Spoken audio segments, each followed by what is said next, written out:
اعوذ باللہ من الشیطان الرجیم بسم اللہ الرحمن الرحیم رب اشرح لی صدری ویسر لی امری واحلل عقدۃ من لسانی یفقہوا قولی۔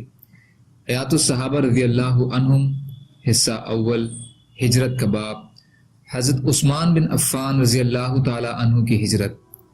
حضرت قتادہ رضی اللہ تعالی عنہ فرماتے ہیں کہ سب سے پہلے اللہ کے لیے جس نے اپنے بال بچوں کے ساتھ ہجرت کی وہ حضرت عثمان بن عفان رضی اللہ عنہ ہیں۔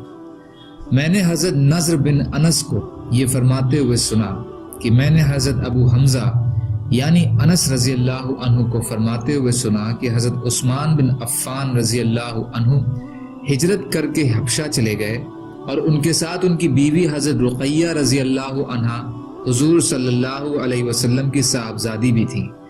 حضور صلی اللہ علیہ وسلم کے پاس ان دونوں کی خیر خبر آنے میں دیر ہو گئی۔ پھر قریش کی ایک عورت آئیں اور اس نے کہا، اے محمد صلی اللہ علیہ وسلم، میں نے تمہارے داماد کو دیکھا تھا اور ان کے ساتھ ان کی بیوی بھی تھیں۔ آپ نے فرمایا، تم نے ان دونوں کو کس حال میں دیکھا؟ اس عورت نے کہا، میں نے ان کو دیکھا کہ انہوں نے اپنی بیوی کو ایک کمزور سے گدھے پر سوار کر رکھا تھا اور خود اس کو پیچھے سے ہانک رہے تھے۔ حضور صلی اللہ علیہ وسلم نے فرمایا، اللہ ان دونوں کے ساتھ رہے۔ حضرت عثمان حضرت لوط علیہ السلام کے بعد پہلے آدمی ہیں جنہوں نے اپنی بیوی کے ساتھ ہجرت کی ہے۔ بدایہ حصہ 3 پیج نمبر 66، اصابہ حصہ 4 پیج نمبر 305۔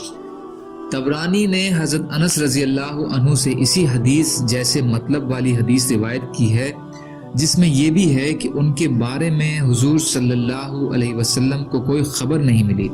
حضور صلی اللہ علیہ وسلم گھر سے باہر تشریف لا کر ان کے بارے میں لوگوں سے خیر خبر پوچھا کرتے۔ آپ کو ان کے بارے میں کسی خبر کے ملنے کا بڑا انتظار تھا۔ آخر میں ایک عورت آئی اور اس نے آپ کو ان کے بارے میں بتایا۔ حیثمی حصہ 9 پیج نمبر 81۔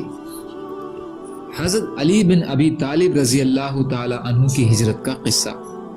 حضرت علی رضی اللہ تعالی عنہ فرماتے ہیں، جب اللہ کے رسول صلی اللہ علیہ وسلم حضرت فاطمہ ہجرت فرما کر مدینہ تشریف لے جانے لگے تو آپ نے مجھ سے فرمایا کہ میں آپ کے بعد ٹھہر کر لوگوں کی جو امانتیں حضور صلی اللہ علیہ وسلم کے پاس تھیں وہ لوگوں کو پہنچا دوں، کیونکہ لوگ آپ کے پاس امانت رکھایا کرتے تھے۔ اسی وجہ سے آپ کو الامین یعنی امانت دار کہا جاتا تھا۔ میں آپ کے بعد 3 دن وہیں رہا۔